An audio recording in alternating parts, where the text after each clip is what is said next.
Morning, Spencer. Hey, good morning. Next guest in studio came on many years ago. I think right around the same time we kind of switched to the talk format from the Wild Felid Advocacy Center. Mark Matthews, good morning, sir. Hi, how are you doing? Good morning. to see you again. Been a while here. You can find out more on wildfelids.org or on facebook.com/Wild Felid Advocacy Center. Just up the road on Harstein Island. Tell us a little bit about the center, and then we'll get into some of the other things today. Well, we moved, we have 57 wildcats out there, Yeah? 13 different species of wildcat. Wow. We moved out here on Harstein Island in 2010. So we started off in 2004 in Olympia in our backyard, and then it turned into, hey, there's a need out there. We need to house these cats properly, get them on, some acreage. Yeah. So You found a spot out on Harstein. How many acres you got out there? we have 25 acres. The cats are on 5 acres, so we do have quite a buffer zone around us. What are the different types? You mentioned some numbers, but what are the familiar breeds, I guess, or whatever people would know? Of course, bobcats, Okay. native to our state, and Canada lynx. Yeah. And of course, the cougar. We have 5 cougars out there.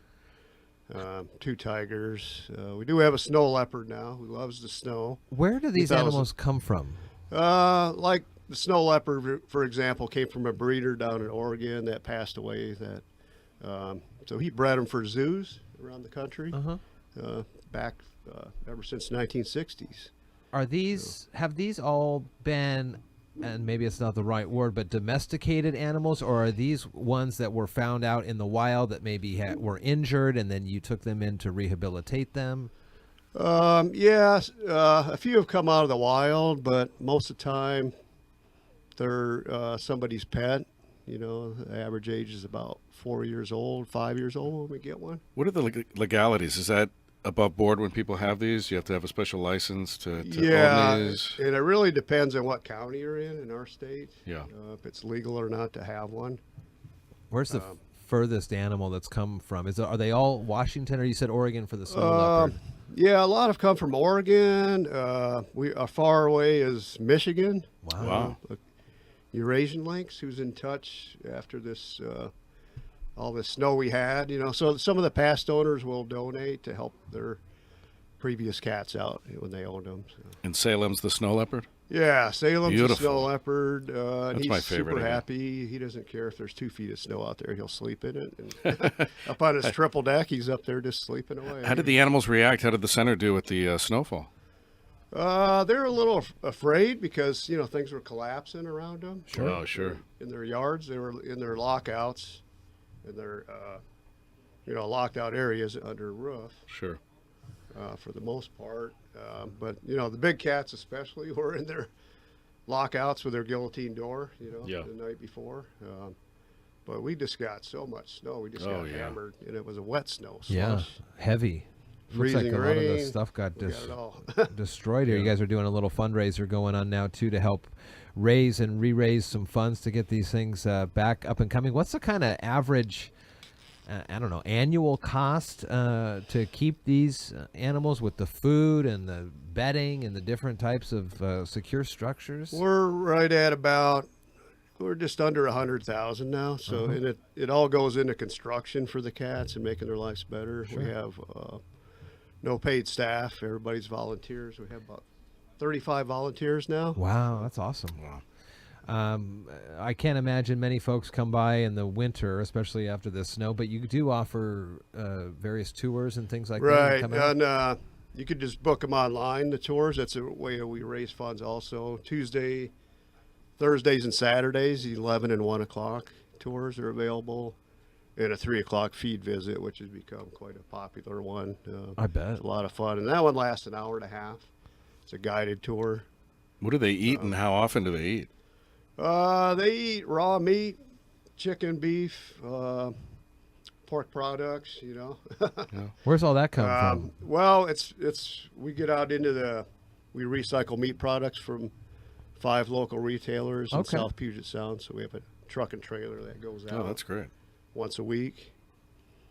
And the cats do eat once a day, about 2.5% of their body weight on average, but they do have higher metabolism. Some do and some don't. So we have to, some are on a diet, but not that bad. They're all a little chubby. Well loved, perhaps. You mentioned on 5 acres, but on land property of 25. So there is the buffer there. How is it out there? Because people live out on Harstein Island too. I mean, is it a comfortable back and forth between you and then the other residents on the island? Yeah, we do respect our county rules and regulations and our neighbors. I mean, we've been offered lions and zebras and camels and and all this stuff, and we just don't want to have it complicated. But Sure.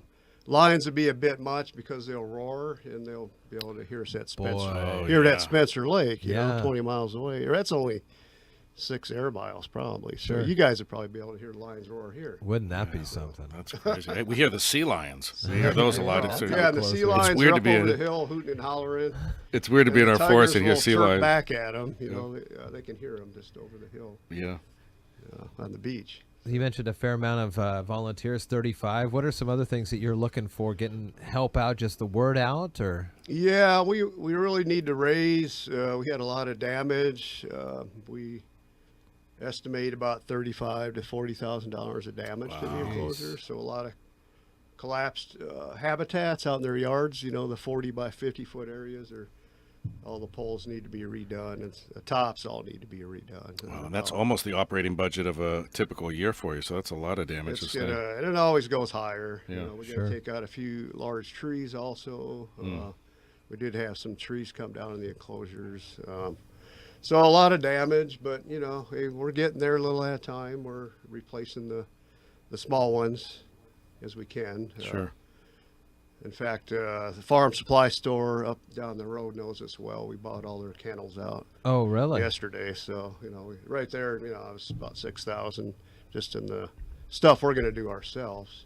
3111 East Harstein Island Road. Don't necessarily follow your GPS.